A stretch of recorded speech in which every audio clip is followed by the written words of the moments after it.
आता बघूयात मुंबई पुण्यातल्या टॉप 9 बातम्या। सीएसएमटी स्थानकातील फलाट विस्तारीकरणासाठी आज आणि उद्या रात्रकालीन ब्लॉक, तर सीएसएमटी ते भायखळा दरम्यान आज 5 तास तर उद्या 10 तासांचा रात्रकालीन ब्लॉक असेल।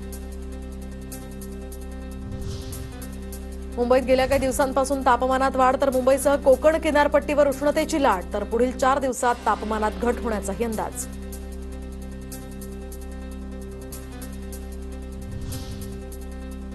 पुणे शहरात पुढील 3 दिवस कमाल आणि किमान तापमानात 1 ते 2 अंश सेल्सिअसनं घट होणार, हवामान विभागाचा अंदाज।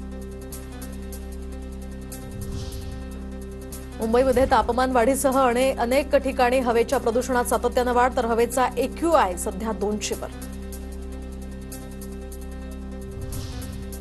धारावी पुनर्विकास प्रकल्पाच्या बृहत आराखड्याचं काम आता अंतिम टप्प्यात, तर हा प्रकल्प 3 लाख कोटींचा असणार, सूचना हरकती मागवण्यात येणार।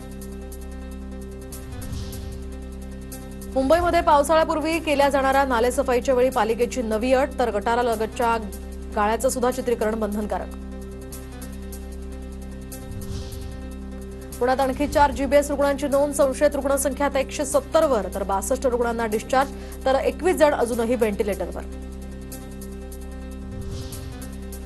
पुणे शहर आणि परिसरातील वाहतूक कोंडी सोडवण्यासाठी आता पीएमआरडीएचा पुढाकार, 30 दिवसात रस्ते अतिक्रमण मुक्त करण्याचा निर्धार।